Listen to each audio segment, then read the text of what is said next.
दोस्तों हम इस क्वेश्चन पेपर की बात कर रहे हैं जो हिंदी सब्जेक्ट है। इसके सारे आंसर्स देखने वाले हैं, यानी A to Z आंसर्स हम इस वीडियो के माध्यम से कंप्लीट देखेंगे, एक भी क्वेश्चन नहीं छोड़ने वाले। तो चलिए स्टार्ट करते हैं इस क्वेश्चन पेपर को। इससे पहले मैंने जो छोटे क्वेश्चंस थे उनके आंसर्स दे दिए थे, लेकिन बहुत से स्टूडेंट्स का रिक्वेस्ट आया कि सर हमें पूरा सॉल्यूशन चाहिए। तो आपको बिल्कुल पूरा सॉल्यूशन मिलेगा, आपको घबराने की ज़रूरत नहीं है। चलिए पहले क्वेश्चन से स्टार्ट कर लेते हैं फिर से। रसिया शब्द में प्रयुक्त जो प्रत्यय है वो कौन सा है? या है। तो यहाँ पे ब ऑप्शन जिसने भी करेक्ट किया है वो सही है। गुण स्वर संधि का सही उदाहरण जो है वो रमेश हो जाएगा, यहाँ पे ऑप्शन करेक्ट हो जाएगा। नेक्स्ट जो क्वेश्चन उसकी बात करते हैं, उत्साह कविता के कवि जो हैं वो कौन है? तो सूर्यकांत त्रिपाठी निराला हैं, तो यहाँ पे जो है ब ऑप्शन करेक्ट हो जाएगा। राम लक्ष्मण परशुराम संवाद की भाषा जो है वो अवधी है, तो द ऑप्शन करेक्ट हो जाएगा। यहाँ पे नेक्स्ट क्वेश्चन है, गोपियों ने भ्रमर के बहाने, भ्रमर मतलब भंवरे के बहाने किस पर व्यंग के बाण छोड़े हैं? तो उद्धव पे छोड़े हैं, ऑप्शन करेक्ट हो जाएगा यहाँ पे। अगला जो प्रश्न है इसमें पूछा गया नागार्जुन का जन्म हुआ था, तो मधुबनी में हुआ था, बिहार में जो है, तो ऑप्शन करेक्ट हो जाएगा।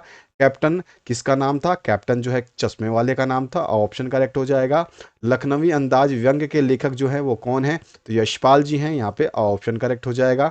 बाल गोविंद भगत पाठ की विद्या जो है कैसी है? वो रेखा चित्र है, तो स ऑप्शन करेक्ट हो जाएगा।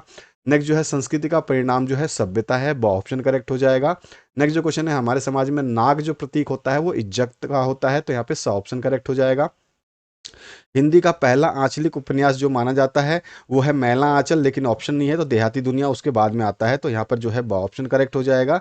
अगला जो क्वेश्चन है, किसी भाव अवस्था गुण अथवा दशा के नाम को जो है भाववाचक संज्ञा कहते हैं, तो यहाँ पे भाववाचक जो है इसका सही विकल्प हो जाएगा। नेक्स्ट जो क्वेश्चन है, वे शब्द जो संज्ञा या सर्वनाम की विशेषता बताते हैं उन्हें हम विशेषण कहते हैं, ये बिल्कुल सही आंसर हो जाएगा। वे क्रियाएं जिनके साथ अ, कर्म प्रयुक्त नहीं होता है उसे अकर्मक क्रिया कहते हैं, यहाँ पे जो है अव्यव आ जाएगा, ठीक है, अविकारी आ जाएगा, ठीक है। वे अविकारी शब्द, अविकारी, वे अविकारी शब्द जो दो शब्दों, क्योंकि यहाँ पे दो पहले से लिखा था तो दो ऑप्शन में आएगा नहीं। वे अविकारी शब्द जो दो शब्दों वाक्यांशों या वाक्यों को जोड़ते हैं उन्हें समुच्चय बोधक अव्यव कहते हैं, अव्यव नहीं आएगा यहाँ पे, अविकारी आ जाएगा। वे शब्दांश जो किसी शब्द के अंत में या पीछे में लग करके जो है नए अर्थ का बोध कराते हैं उन्हें प्रत्यय कहते हैं, तो यहाँ पे अंत आ जाएगा। अगला जो क्वेश्चन है, हिंदी में उपसर्ग जो है तीन प्रकार के होते हैं। अगला जो प्रश्न है उसकी बात करते हैं, वर्तमान में राष्ट्र को शारीरिक दृष्टि से मजबूत निर्भय तथा ऐसे युवकों की आवश्यकता है जो अपने आप में अपनी शक्ति में विश्वास करते हो। तो इसका सबसे पहला जो प्रश्न है पूछा गया, प्रस्तुत गद्यांश का उचित शीर्षक जो है वर्तमान समय में युवाओं की आवश्यकता या वर्तमान समय में युवा की भागीदारी, या फिर आप लिख सकते हो राष्ट्र के लिए युवाओं की आवश्यकता। इस तरह से आप जो है कोई भी आप जो है युवा जरूर डालना था, आपका युवा शब्द जरूर आता है इसमें। तो ये पहला प्रश्न हो गया। दूसरे प्रश्न में है, वर्तमान में कैसे युवाओं की आवश्यकता है? गद्यांश में लिखा हुआ है, वर्तमान में राष्ट्र को शारीरिक दृष्टि से मजबूत निर्भय तथा ऐसी नवयुवकों की आवश्यकता है जो अपने आप में अपनी शक्ति में विश्वास करते हों। पहले ही आप देखोगे तो ये रहा, वर्तमान में राष्ट्र को शारीरिक दृष्टि से मजबूत निर्भय तथा ऐसे नवयुवकों की आवश्यकता है जो अपने आप में अपनी शक्ति में विश्वास रखते हो, तो यहाँ पर जो है ये आपका आंसर हो जाएगा।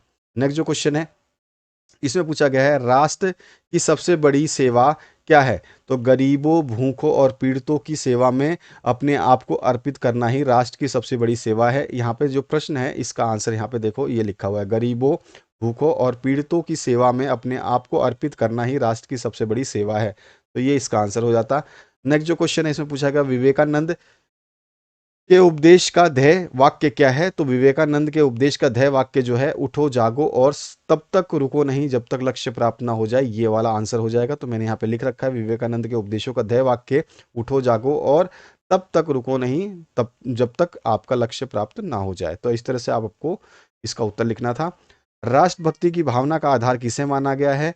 तो आंसर हो जाएगा, राष्ट्रभक्ति का आधार जो है विवेक और प्रेम है। यहाँ पे दिया गया है ये राष्ट्रभक्ति का आधार जो है ये विवेक और प्रेम है।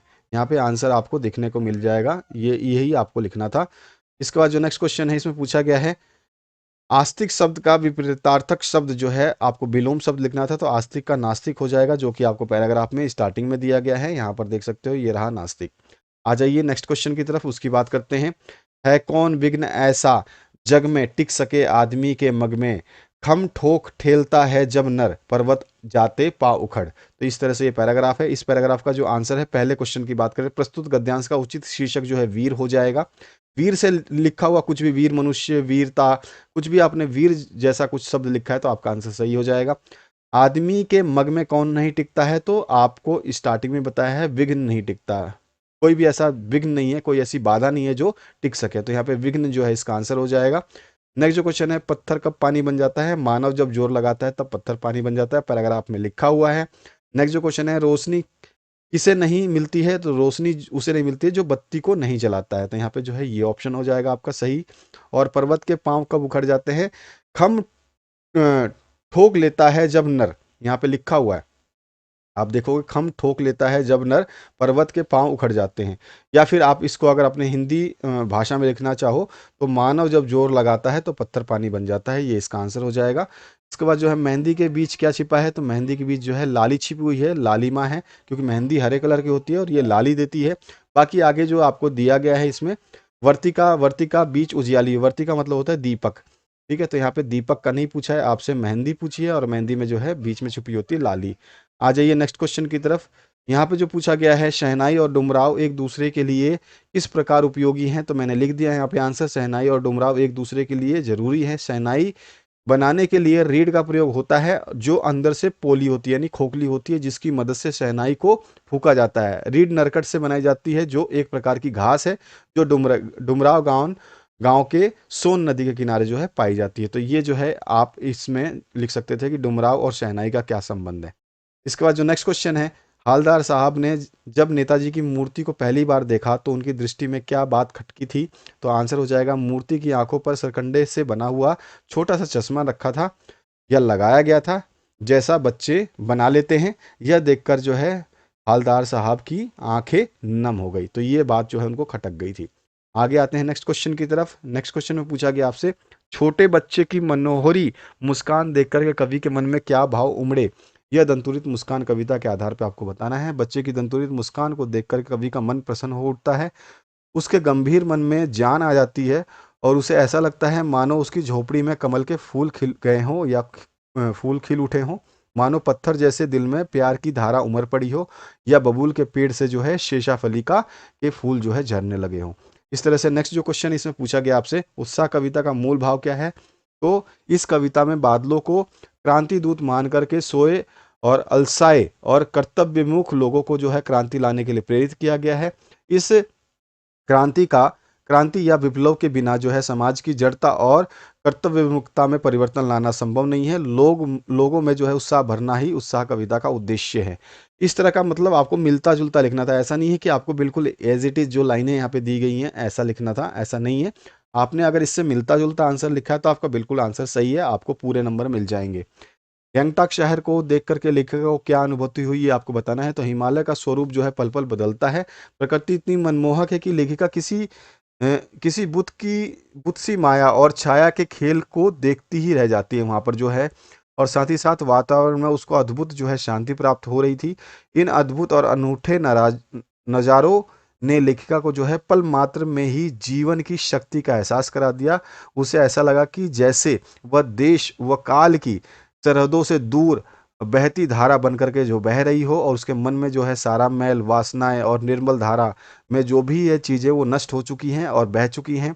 प्रकृति के उस अनंत और विराट स्वरूप को देख करके लेखकों को लगा कि सारे परिदृश्य को या जो भी दृश्य हैं उनको अंदर अपने समेट ले। ऐसा अनुभव होने लगा कि चिरकाल तक इसी तरह जो है वो बहते हुए असीम आत्म सुख का अनुभूति जो है वो करती रहे। अगला जो क्वेश्चन है, सांप निकलने पर पानी फेंकते बच्चों की क्या प्रतिक्रिया हुई, माता का आंचल जो पाठ है उसके आधार पर बताना है। तो हम बता सकते हैं, परंतु जब सांप से डरकर माता की गोद में आता है जब बच्चा, और माता की जो प्रतिक्रिया होती है वैसी प्रतिक्रिया या उस उतनी तड़प एक पिता में नहीं हो सकती है। माता उसके भय से भयभीत और दुख से दुखी है, उसके आंसू से खिन्न है। वह अपने पुत्र की पीड़ा को देखकर अपने सुध बुध को खो देती है। वह बस इतनी प्रयास में है कि वह अपने पुत्र की पीड़ा को समाप्त कर सके। माता का या माँ का यही प्रयास जो है उस बच्चे की आत्मीय सुख या प्रेम का अनुभव कराता है।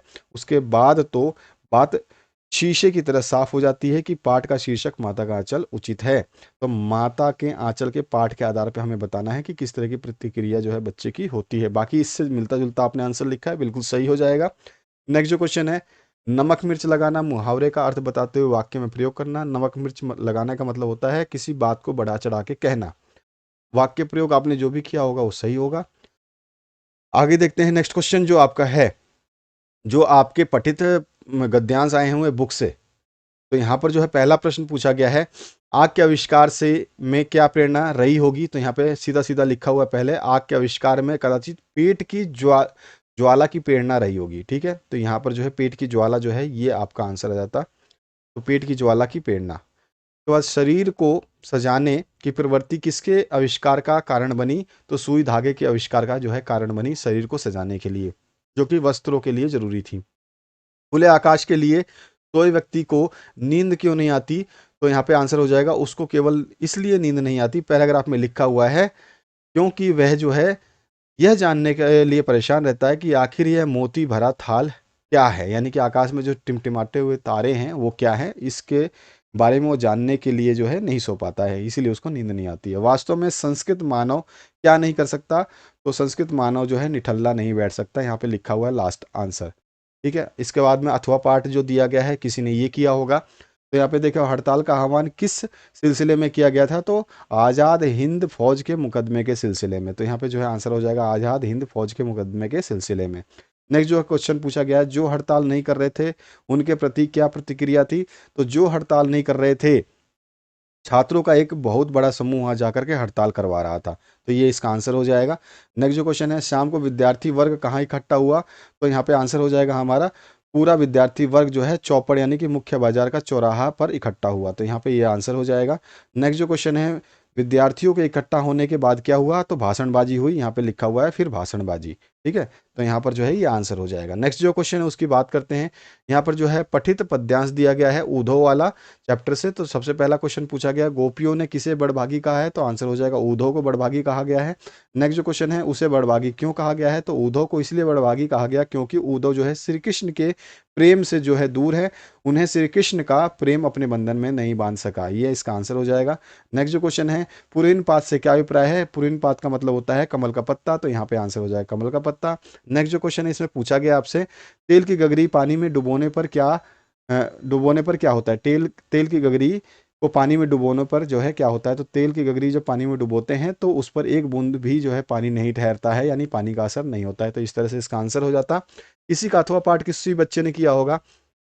तो पहला क्वेश्चन इसमें पूछा गया है, मधुब गुनगुनाकर क्या कह रहा है। तो मधुब जो है गुनगुना करके जीवन का आधार कैसे कहूँ ये कह रहा है। नेक्स्ट जो क्वेश्चन है इसमें पूछा गया है, पत्तियां क्यों गिर रही है। तो पत्तियां जो है मुरझा करके गिर रही हैं। तो ये आंसर हो जाता। नेक्स्ट जो क्वेश्चन है, अनंत नीलिमा में क्या छिपा है। तो अनंत नीलिमा में जो है असंख्य जीवन इतिहास छुपा है, यहाँ पे लिखा गया है पूरा का पूरा, देखोगे आप। इसके बाद जो नेक्स्ट क्वेश्चन है इसमें पूछा गया है, व्यंग मलिन उपहास से क्या तात्पर्य है। व्यंग मलिन उपहास का मतलब है खराब ढंग से निंदा या उपहास करना। ठीक है, ये इसका आंसर हो जाएगा। अगला जो क्वेश्चन है उसकी बात करते हैं, हालदार साहब की आंखें क्यों भर आई।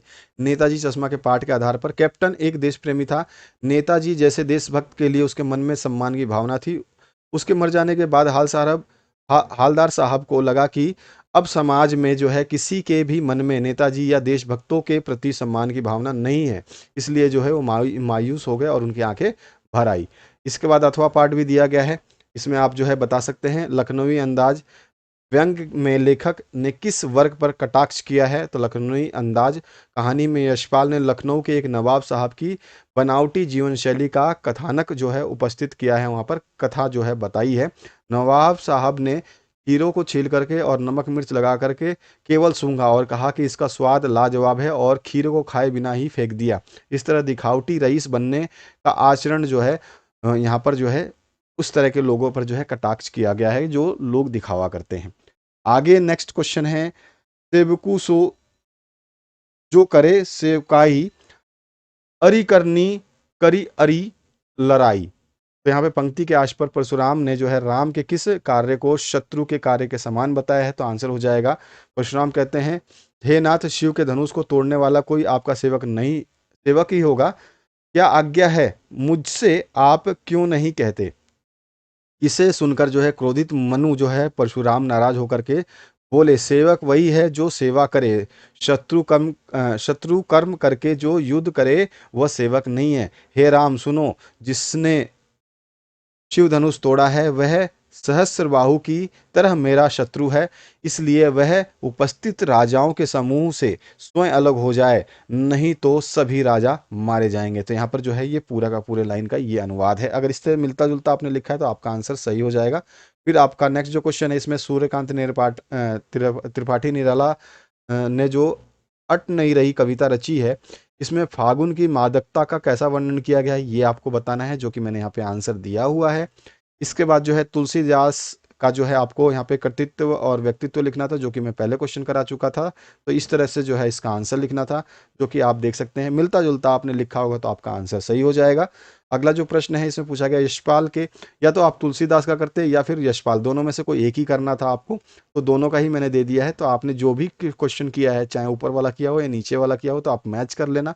थोड़ा सा जो है आपको इससे मिलता जुलता लिखना था। अगर आपने इससे मिलता जुलता लिख दिया तो आपको पूरे आंसर्स के नंबर मिल जाएंगे।